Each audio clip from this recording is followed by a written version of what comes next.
Attorney Ricky Tumutorgo, nagtataguyod ng katotohanan, nakikipaglaban para sa bayan. Itong si Robin Padilla, ginagamit niya yung impeachment court para sagutin ang ombudsman. Ay kasi di ba nung nakaraang linggo, sabi ni Ombudsman Boying Rimulya, binaliwala daw, inignore daw ni Padilla yung kanilang subpina. Kasi nga may kaso, may reklamong obstruction of justice si Padilla. Kasama ni Aplasca at saka ni Cayetano tungkol sa pagpapatakas kay Bato de la Rosa. Sabi ni Ombudsman Boying Rimulya last week, si Cayetano sumagot. Si Aplasca naman humingi ng extension to file counter affidavit. Pero si Padilla umano, hindi man lang hindi man lang nihay-nihoy. Hindi man lang nagpaabot kung ano ang niya. Parang dinididma, binabaliwala ang ombudsman. Sabi ni Ombudsman Boying Rimulya, so be it. Kung ano ang gusto niya, bahala siya. Basta't binigyan siya ng pagkakataon, mag-submit ng counter affidavit, inignore niya, so be it. Bahala siya. Pero pagsisimula pa lang ng impeachment court, impeachment trial, nagsalita na kaagad si Padilla. Sabi ni Padilla, hindi totoo yan na binaliwala ko ang ombudsman. Yung gano'n na naman si Padilla. Kung ICC yan, pwede pa. Pero kung ombudsman, hindi. Kaya hindi daw totoo na inignore niya ang ombudsman. Sabi ni Robin Padilla, mga kabunyog. Kung ano-ano na naman mga sinabi ni Padilla. Pero, binaras siya ni Erwin Tulfo. Binaras siya ni Erwin Tulfo. Sabi ni Senador Erwin Tulfo, huwag nating gamitin ang impeachment trial sa mga personal nating issue. Ang impeachment trial niya, impeachment court, create itong korte na to para kay BP Sara Duterte. Kasi nga may mga articles of impeachment na final kontra sa kanya. So dapat niyang sagutin ito. Kaya nag-create ng impeachment court para kay Sara. So ibig sabihin, kung may issue si Robin Padilla kay Ombudsman Boying Rimulya at gusto niya itong sagutin, huwag gamitin ang impeachment court doon. Kasi hindi naman pang impeachment court yon, hindi naman pang impeachment trial yon. Tama naman si Senador Erwin Tulfo, di ba? Durog si Padilla doon. Bakit naman kasi kung anong issue na lang ang dinadala sa impeachment court? Halimbawa, nung nakaraang linggo ng Miyerkules, nagsalita rin yan si Padilla. Ang issue naman ni Padilla, yung sinabi ni Director Matibag ng NBI na iimbestigahan si Cayetano, Alan, tungkol doon sa di umano'y anomalya sa Southeast Asian Games noong 2019. Pinabwelo na noong nakaraang linggo si Padilla, sumunod pa si Alan Peter, sumunod pa si Pia, nagdrama pa. Sa pagkakataong ito ngayon, ayaw na ni Senador Erwin Tulfo. Sabi ni Senador Erwin Tulfo, tama na. Kung gusto po ninyong mag-eksplika ng inyong mga saloobin, problema, maaari naman po ninyong gawin yan sa labas po ng oras ng impeachment court. Maaari pong sa press conference, nandyan naman po ang Senate media. Anytime po, nandoon sila sa Senate briefing room, press briefing room.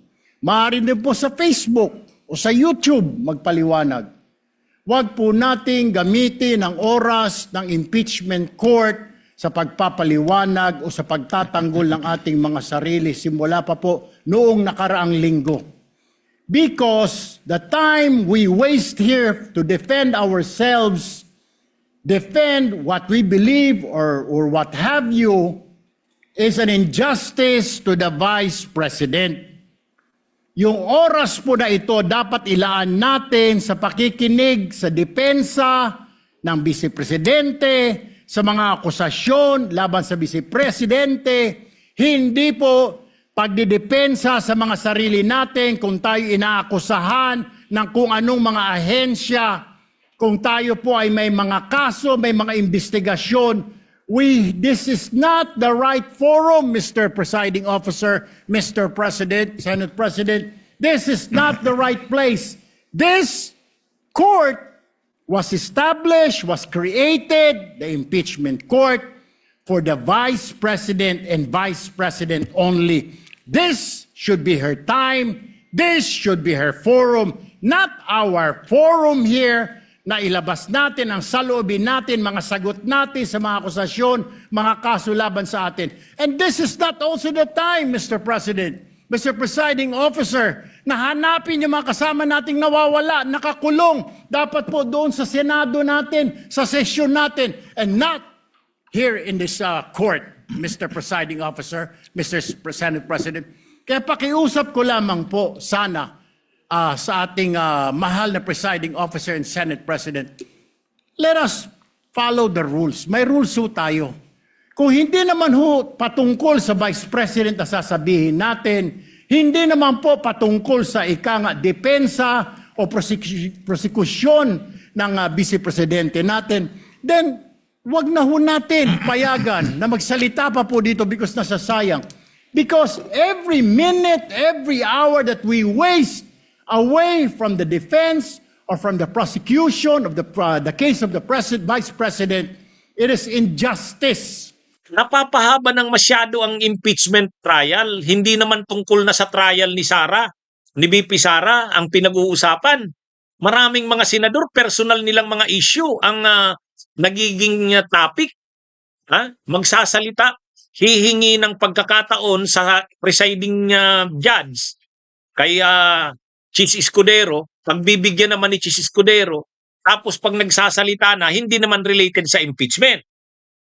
Katulad noon, ang binabanggit ni Padilla, hindi naman tungkol kay Sara, tungkol sa sarili niya. Yung sagot niya kay Ombudsman Boying Rimulya. O ano naman ang koneksyon noon? Anong connect? Anong relevance ng issue nung sinasabi ni Padilla tungkol kay Ombudsman Boying Rimulya? Hindi yun tungkol sa impeachment ni Sara. Kaya durog si Padilla kay Erwin Tulfo.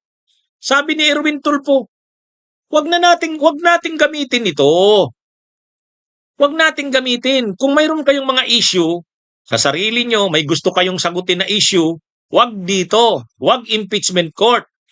Kasi ang impeachment court ay para kay VP Sara Duterte, sabi niya. Ito yung korte na create para mabigyan si Sara Duterte ng pagkakataong sagutin ang mga akusasyon sa kanya. Yun yung mga kabunyog.